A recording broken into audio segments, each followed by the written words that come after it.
Hello बच्चों, इस video में हम क्लास 8 का जो 5वां चैप्टर है वर्ग तथा वर्गमूल के बारे में इसमें हम लोग बनाएंगे, इसे हम लोग सीखेंगे। तो देखिए, वर्ग तथा वर्गमूल को पहले हम लोग समझेंगे कि वर्ग किसे कहते हैं।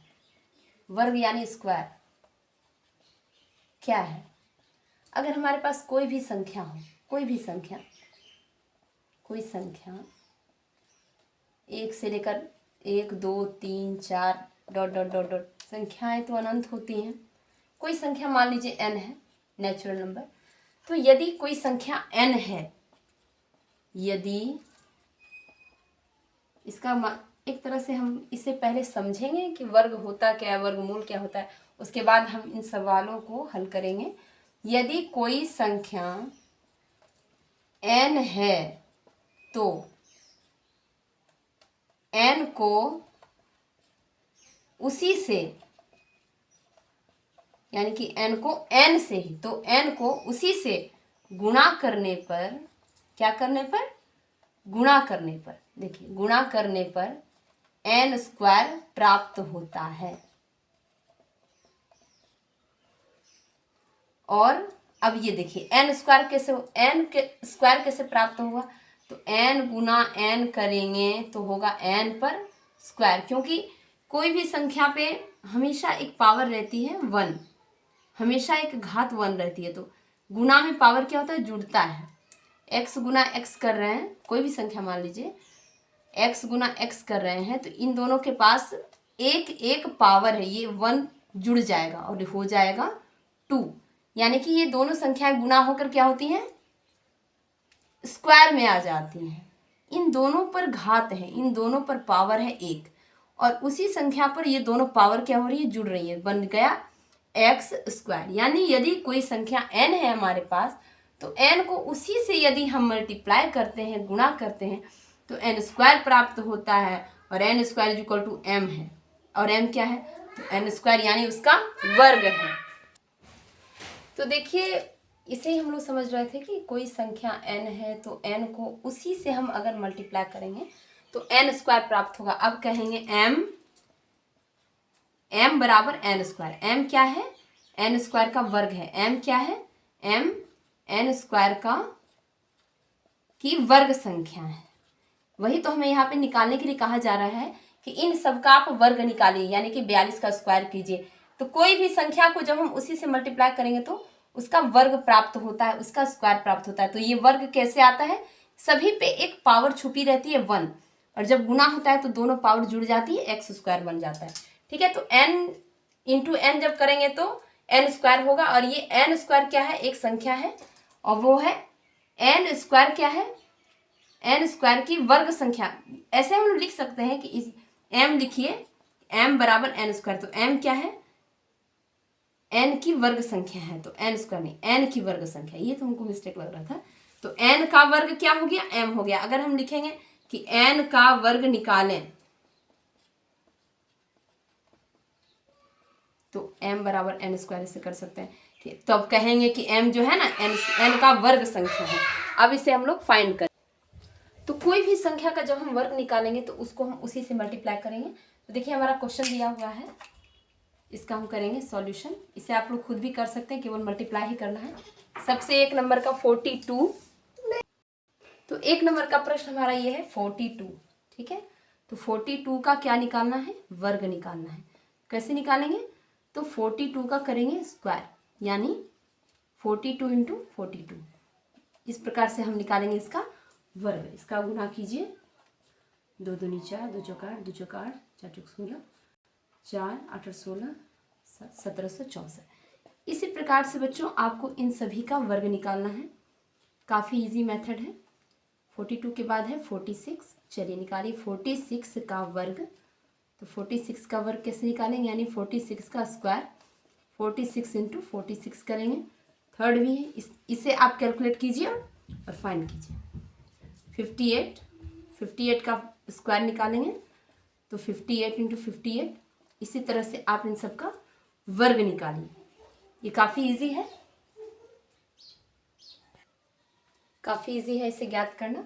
98 का भी जब वर्ग निकालेंगे यानी कि 98 का स्क्वायर करेंगे, 98 इंटू 98, और है 94 का जब वर्ग निकालेंगे 94 इंटू 94 करेंगे। बस इतने से प्रश्न है। इसमें आपको बस इस चीज़ को समझ जाइए कि किसी भी चीज़ का वर्ग क्या होता है, उस संख्या को उसी से गुणा करने पर हमें एन स्क्वायर प्राप्त होगा। एन कोई भी संख्या है, नेचुरल नंबर है, गिनती की संख्या है जो अनंत तक जाती है। तो एन स्क्वायर कैसे होगा, एन इंटू एन करेंगे, इन दोनों की पावर जुड़ जाएगी तो हम कहेंगे कि एम क्या है, एन स्क्वायर है। एम क्या है, एन की वर्ग संख्या है। देखिए एम क्या है, एन की वर्ग संख्या। आप कहेंगे आप कि एम कहाँ से आ गया, तो एन स्क्वायर को ही हम वर्ग संख्या कह रहे हैं, एम कह रहे हैं। ठीक है, अब अगला प्रश्न बनाएंगे, तो इसको कर लेंगे साफ, फिर बनाएंगे सेकंड क्वेश्चन। इन सब का आप वर्ग निकालिए, इसे सॉल्व कीजिए। तो इससे हम क्या सीखे हैं, देखिए कि कोई संख्या यदि n हो, कोई संख्या n हो तो n का वर्ग क्या होगा, n स्क्वायर होगा, यानी n इंटू n होगा। अब देखिए अगर n का वर्ग कोई संख्या m है, जैसे कि 4 का वर्ग हो गया हमारा 16। जैसे अगर हम कोई संख्या मान लेते हैं कि 4 एक संख्या है, तो 4 का वर्ग क्या होगा, देखिए यानी कि 4 पर स्क्वायर, 4 गुने 4 यानी 16। तो 16 क्या हो गया हमारा, m हो गया, m is equal to N square. अब यही स्क्वायर अगर इधर आ जाए, ठीक है, तो स्क्वायर क्या है, एक घात है, तो n इज इक्वल टू क्या होगा, रूट m। अब यही जो हमारा रूट है ना, इसे ही कहेंगे वर्गमूल, इसे ही क्या कहेंगे, वर्गमूल, स्क्वायर रूट कहेंगे, इसे कहेंगे वर्गमूल। देखिए m ये हमारा 16 हो गया, इसको समझना है आपको, m हमारा 16 हो गया। देखिए 4 को मान लीजिए कि n की जगह हमारा 4 है, ठीक है, n की जगह हमारा 4 है, तो 4 का वर्ग निकालें तो 4 का वर्ग हो गया 16। तो n square is equal to क्या होता है, n इंटू एन, देखिए ऊपर लिखा हुआ है, तो ये हमारा 16 हो गया। तो हम लिखे है ना कि m is equal to N square, ठीक है, तो 16 इज इक्वल टू 4 का स्क्वायर, ठीक है। तो अब जब इस स्क्वायर को इधर हम ले आएंगे तो ये पावर 2 है, इधर पावर हो जाएगा 1/2, पावर इधर से उधर जाने पर क्या होता है, उल्टा होता है। तो 16 पे पावर हमारा हो जाएगा 1/2। इसी को हम लिखेंगे, इसी को हम लिखेंगे रूट अंडर 16 बराबर 4। तो कहेंगे कि 16 का वर्गमूल 4 है। बच्चों आप समझ रहे हैं कि 16 का वर्गमूल 4 है। देखिए ये जो हमारी पावर थी, उस पावर को हम इधर ले आए, हो गया 1/2। तो यही 1/2 जो पावर है ना, ये पावर है 1/2। ये रूट क्या है, पावर है, रूट क्या है, एक घात है। घात यदि 1/2 हो, पावर यदि 1/2 हो, तो ये वर्गमूल कहलाता है। तो 16 का वर्गमूल हमारा 4 है। तो वर्गमूल भी हम समझ गए और वर्ग भी समझ गए। आप देखिए दूसरा प्रश्न हमारा क्या है, उसको हम लोग बनाएंगे।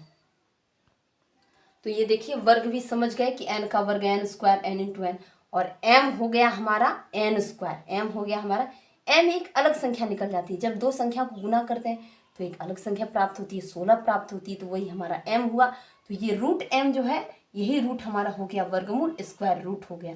तो हम लोग वर्ग भी समझ गए, वर्गमूल भी समझ गए। अब देखिए दूसरा प्रश्न क्या कह रहा था कि निम्नलिखित का वर्ग निकालने, वर्ग निकालने के लिए कह रहा है, वर्ग निकालने। तो वर्ग कैसे निकालेंगे, उसी को उसी से गुना करेंगे। 1 नंबर में हमारा 25 है, 2 नंबर में हमारा 55 है, तीसरा है हमारा 95, चौथा है हमारा 105 और पांचवा है 115। इन सब का निकालेंगे वर्ग। तो वर्ग कैसे निकालेंगे, 25 का वर्ग करने के लिए क्या करेंगे, 25 पर स्क्वायर, 25 गुने 25, ठीक है, ऐसे निकाला जाता है। तो 55 का वर्ग कैसे निकालेंगे, 55 का स्क्वायर यानी 55 गुना 55 करेंगे। तो 95 का वर्ग डॉट डॉट करके निकालते जाइए, 95 का वर्ग 95 गुना 95, 105 का वर्ग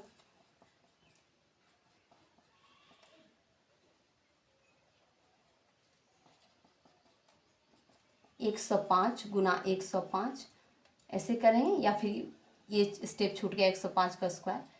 तो 115 का वर्ग करेंगे, तो 115 का स्क्वायर, यहाँ पे ऐसे आप ब्रैकेट दे सकते हैं क्योंकि 3 संख्या है ना, तो आप ऐसे भी ब्रैकेट दे सकते हैं। तो 115 गुना 115, इसे हम लोग फाइंड करेंगे, यही इसका हो गया वर्ग। तो इन सब का मान हमारा होगा 25 गुना 25 625, 55 वाला 30 25, 95 वाला होगा 90 25 और 105 का होगा 11025, 13,225। चलिए तीसरा प्रश्न देखिए क्या है। तीसरा प्रश्न हमारा कह रहा है कि कौन कौन सी संख्याएं पूर्ण वर्ग हैं, ज्ञात करना है, जांच करना है। जांच कीजिए कि कौन सी संख्याएं पूर्ण वर्ग हैं। तो पूर्ण वर्ग जांच करने के लिए हमें क्या करना है, इसके लिए हमें करना होगा अभाज्य गुणनखंड विधि, प्राइम फैक्टराइजेशन मेथड। कैसे करेंगे, तो अभाज्य गुणनखंड विधि वो विधि है, किसी संख्या को उस तरह गुणनखंड में तोड़िए कि उसे और छोटी और भागों में ना तोड़ा जा सके। जैसे कि हमारा हो गया 256, तो इसका हम निकालेंगे अभाज्य गुणनखंड, उसका फिर बनाएंगे जोड़ा। दूसरा है 360, तीसरा है 324 और चौथा है 400। इन सब का हम अभाज्य गुणनखंड कैसे निकालेंगे, तो अभाज्य गुणनखंड जैसे कि आप ये मिटा दी है, इस तरह से उसको तोड़ते जाना है और गुणनखंड में उसे, जैसे आप लघुत्तम समावर्तक बनाने के लिए कैसे करते हैं, बिल्कुल वैसे ही इसमें करना है और गुणनखंड उसका ज्ञात करना है, अभाज्य गुणनखंड। ठीक है, करिए 256 का सबसे छोटी संख्या देखिए 2 या 3 या 5, इन्हीं सबसे पहले भाग दिया जाता है। पहले 2 से दीजिए, ये हो जाएगा आपका 128, फिर 2 से दीजिए 64, फिर 2 से दीजिए 32, फिर से इसे तोड़ेंगे 2 से 16, फिर 2 से 8, फिर 2 से 4, फिर 2 से 2, फिर 2 से 1, तो ये हमारा हो जाएगा अभाज्य गुणनखंड। तो इसलिए देखिए 256 का अभाज्य गुणनखंड हमारा क्या होगा, देखिए जोड़ा बन रहा है, देखिए 2 गुना 2 1 2 3 4 5 6 7 8, 8 बार बस 2 को मल्टीप्लाई करना है, 4 5 6 7 और 8। तो यदि जोड़ा बनता जाए तो वह पूर्ण वर्ग संख्या है। देखिए जोड़ा बन रहा है, यहाँ 2 का जोड़ा बन रहा है, यहाँ 2 गुना 2, फिर से 2 गुना 2, फिर से 2 गुना 2, तो ये क्या है, पूर्ण वर्ग संख्या है। क्या है, पूर्ण वर्ग संख्या है। यदि जोड़ा न बने, एक खाली रह जाए, चाहे वो कोई भी संख्या, उसका जोड़ा न बने तो वो पूर्ण वर्ग संख्या नहीं होती है। देखिए दूसरा है 360, तीसरा है 324 और चौथा है 400। इन सब का हमें इसी प्रकार से अभाज्य गुणनखंड निकालना है और उन सबका अगर जोड़ा बन जाता है तो ठीक है, यदि नहीं बनता है तो वह पूर्ण वर्ग संख्या नहीं है। देखिए दूसरा है 360, 360 को भी जब आप तोड़ेंगे 2 से, क्या होगा 18 दूनी 36, तो 180, फिर से 2 से तोड़िए 90, फिर 2 से तोड़िए 45, फिर 2 से नहीं टूटेगा, फिर 5 से तोड़िए 5 9 45, फिर 3 3 9, फिर 3 से एक बार में। तो देखिए 360 के इक्वल में हमारा क्या आता है, अभाज्य गुणनखंड कितना आता है, 1 2 3, 3 बार 2 को मल्टीप्लाई कीजिए, 1 बार 5 को और 2 बार 3 को। अब ध्यान दीजिए 2 का जोड़ा बन रहा है, 3 का जोड़ा बन रहा है, इस 2 और 5 का जोड़ा नहीं बन रहा है, 2 का भी साथी नहीं है, 5 का भी साथी नहीं, तो यह पूर्ण वर्ग संख्या नहीं है, क्योंकि यहाँ जोड़ा नहीं बन रहा है। इसी प्रकार से 324 को बनाएंगे और 400 को भी बनाएंगे। ठीक है, 324 को भी बनाइए, 162 81 27 9, चलिए अब 400 का तोड़ेंगे, 200, फिर से 100, फिर से 50, फिर से 25, फिर से 5 × 5। तो देखिए 324 में, देखिए हमारा यहीं पे देखिए 324 में क्या हो रहा है, 324 में 2 गुना 2 दिख रहा है, हाँ दिख रहा है, 2 गुना 2, फिर 3 गुना 3, फिर 3 गुना 3, देखिए जोड़ा बन रहा है, एक 2 का जोड़ा बन रहा है, एक 3 का और फिर से एक 3 का, इसका जोड़ा बन रहा है, इसका जोड़ा बन रहा है, इसका जोड़ा बन रहा है। तो इसका मतलब है यह पूर्ण वर्ग संख्या है, पूर्ण वर्ग संख्या है। अब देखिए 400 में क्या हो रहा है, 400 के इक्वल में 1 2 3 4, 4 बार 2 को मल्टीप्लाई करना है, फिर से 5 को 2 बार मल्टीप्लाई करना है, 2 का जोड़ा बन रहा है, 2 का जोड़ा बन रहा है, 5 का भी जोड़ा बन रहा है, तो यह भी पूर्ण वर्ग संख्या है। तो ये भी क्वेश्चन हमारा सॉल्व हो गया। अब देखिए चौथा प्रश्न क्या है, समझ में आ रहा है आपको। पूर्ण वर्ग संख्या सिद्ध करने के लिए अभाज्य गुणनखंड विधि वो विधि होती है, किसी संख्या को उस प्रकार से गुणनखंड में तोड़ा जाए कि उसे और टुकड़ों में विभक्त नहीं किया जा सकता।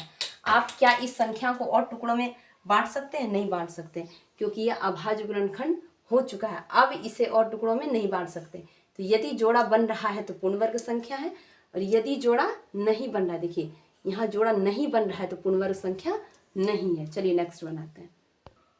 चौथा प्रश्न भी हमारा इसी प्रकार से है कि पूर्ण वर्ग की जांच करें, पूर्ण वर्ग है या नहीं जांच करें। तो जांच कैसे करेंगे, उसी प्रकार से 13 16 17 48 49 64 72 343 और 37,003,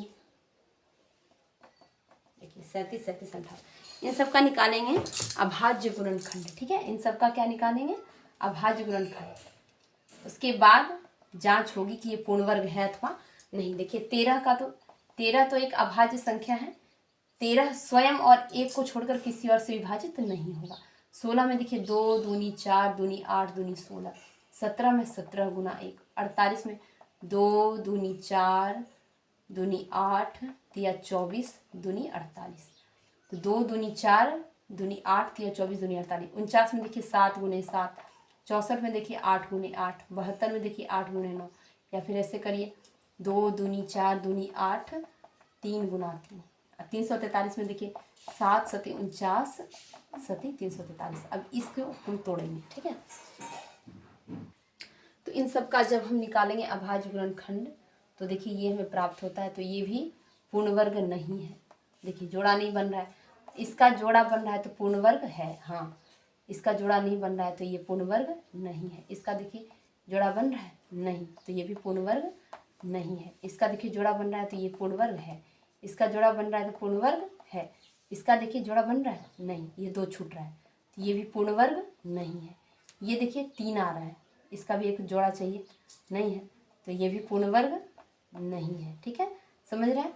अब ये देखिए ये हम बहुत बार विभाजित किए, बहुत सारी संख्याओं से नहीं कट रहा है, तो ये भी पूर्ण वर्ग नहीं है। तो बच्चों आप समझ रहे हैं कि जब अभाज्य गुणनखंड करेंगे, इस प्रकार से तोड़ेंगे कोई संख्या को इस ढंग से और उसका जोड़ा बन जाए तो पूर्ण वर्ग होता है, यदि जोड़ा नहीं बने तो पूर्ण वर्ग नहीं होता है। बहुत साधारण सी चीज़ है।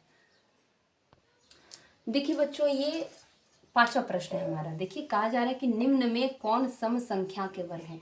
सम संख्या का वर्ग, ठीक है, सम संख्या कौन कौन सी होती है, 2 4 6 8 डॉट डॉट डॉट डॉट, यानी कि 2 के अंतराल में बढ़ती जा रही है। 2 गुना 2 करेंगे तो 4।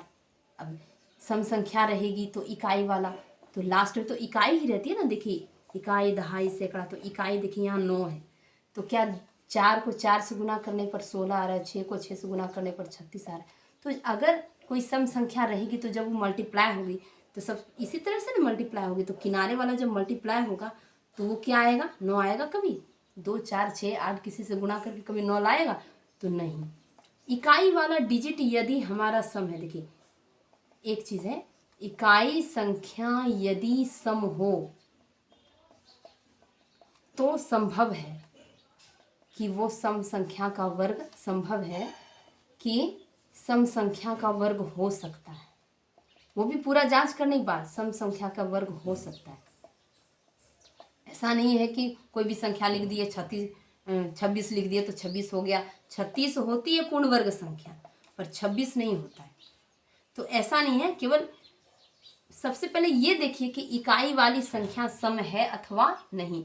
यदि सम है तो सम संख्या का वर्ग हो सकता है। देखिए 6 आ रहा है ना, तो 6 कब आता है? 4 गुना 4 से या 6 गुना 6 से। हाँ, तो ये सम संख्या का वर्ग है। ये भी सम संख्या का वर्ग है, ये भी सम संख्या का वर्ग है, लेकिन ये नहीं है क्योंकि सम संख्या 6 कब आता है? देखिए जब 4 गुना 4 हो, ठीक है, 6 गुना 6 हो तो 6 आ सकता है। तो ये सब तो सम संख्या है। तो ये देखिए 1 है। क्या 4 गुना 4 करने पर कभी 1 होगा? लास्ट में इकाई में बड़ी से बड़ी संख्याएं हैं, लेकिन पहले इकाई ही हम लोग मल्टीप्लाई करते हैं ना। पहले हमारा इकाई, दहाई, सैकड़ा, हजार, पहले हम इसको मल्टीप्लाई करते हैं। तो 6 कब आता है? 4 गुना 4 करने से, 6 गुना 6 करने से। तो ये हो सकता है कि सम संख्या का वर्ग है, क्योंकि तभी तो ये लास्ट में 6 है। तो इस तरह से हम उसको जांच कर सकते हैं। इकाई की संख्या यदि सम हो तो संभव है कि सम संख्या का वर्ग हो सकता है, लेकिन वो भी पूरा जांच करने पर। जैसे 36 का वर्ग है, 36 क्या है? 6 का वर्ग है, पर 26 किसी का वर्ग है? नहीं है। तो इसे हम पूरी तरह जांच करने के बाद कहेंगे, लेकिन सम संख्या का वर्ग तभी होगा जब इकाई हमारा सम हो। देखिए छठा प्रश्न है कि कौन सी पूर्ण वर्ग संख्या है? ये देखिए सब शून्य वाली है, इसमें सब क्या दिया है? शून्य। तो पूर्ण वर्ग जब होता है ना, पूर्ण वर्ग जब हो तो शून्य की संख्या भी ना जोड़ों में रहती है। शून्य की संख्या जोड़े में रहती है, जोड़े में रहती है। अब देखिए किसका किसका जोड़ा है? इसका दोनों का जोड़ा है, तो ये पूर्ण वर्ग है, तो लिखेंगे हाँ। इसका देखिए 2 शून्य और 1 3 शून्य है, तो जोड़ा नहीं बन रहा है, तो ये है पूर्ण वर्ग नहीं। इसमें देखिए 1 शून्य, शून्य के बगल में जोड़ा है, नहीं, तो ये भी पूर्ण वर्ग नहीं है। यहाँ देखिए 2 2 4, 1 एक्स्ट्रा रह गया, यहाँ भी जोड़ा नहीं बन रहा है, तो ये भी पूर्ण वर्ग नहीं है। बन गया। चलिए अगला प्रश्न बनाते हैं। तो पूर्ण वर्ग संख्या शून्य के बारे में अगर देखें, 10 गुना 10 करेंगे तो 100 होगा, ठीक है। तो 100 गुना 10 करेंगे तो होगा 1000। तो 100 गुना 10 में क्या क्या है? 100 में तो 10 गुना 10 है, ठीक, और एक 10 है। तो ये देखिए एक एक्स्ट्रा बच गया, तो ये पूर्ण वर्ग हुआ? नहीं। ये पूर्ण वर्ग हुआ? हाँ। तो यदि 1 पर 4 शून्य हो तो इसका करेंगे 100 गुना 100, तो ये पूर्ण वर्ग हुआ? हाँ, क्योंकि यहाँ जोड़ा बन रहा है, यहाँ जोड़ा नहीं बन रहा है। तो वही बात है, यहाँ 2 शून्य है, जोड़ा बन रहा है, तो ये पूर्ण वर्ग है। यहाँ जोड़ा नहीं बन रहा है तो पूर्ण वर्ग नहीं है। यहाँ भी जोड़ा नहीं बन रहा है तो पूर्ण वर्ग नहीं है। यहाँ भी जोड़ा नहीं बन रहा है तो पूर्ण वर्ग नहीं है। देखिए 7 नंबर का प्रश्न है, कोष्ठक में सही संख्या लिखिए। तो कोष्ठक में सही संख्या दी गई है, अब इसको हम लोग सॉल्व कैसे करेंगे? तो ये देखिए क्रम से चल रहा है, 24 के बाद 23। वैसे तो 23 के बाद 24 आता है, लेकिन ये घटाने के लिए ये माइनस में ना आए इसीलिए पहले 24 लिखा गया है। तो 24 23 102 101 501 500 400 300। इसको हम लोग समझेंगे। जैसे देखिए 4 का स्क्वायर घटा 3 का स्क्वायर कीजिए तो क्या होगा? 16 घटा 9 बराबर 7। तो ये 7 किससे आ रहा है? 4 + 3, ठीक है। 5 का स्क्वायर घटा 4 का स्क्वायर कीजिए तो 25 25 4 × 16 क्या आ रहा है? 9, ठीक है। 5 जोड़ 4 करिए 9 होगा। तो ये एक क्या है? एक मतलब एक तरह से ये समझिए कि 2 क्रमागत वर्ग। तो ये देखिए ये क्रम से चल रहा है, 4 के बाद 3 5 के बाद 4। तो 2 क्रमागत वर्ग संख्याओं का अंतर जो होता है ना, अंतर उन दोनों संख्याओं का योग होता है। तो इसका कर दीजिए 4 3 7 2 2 4। इस तरह से जोड़ कर लिखिए 1 2 3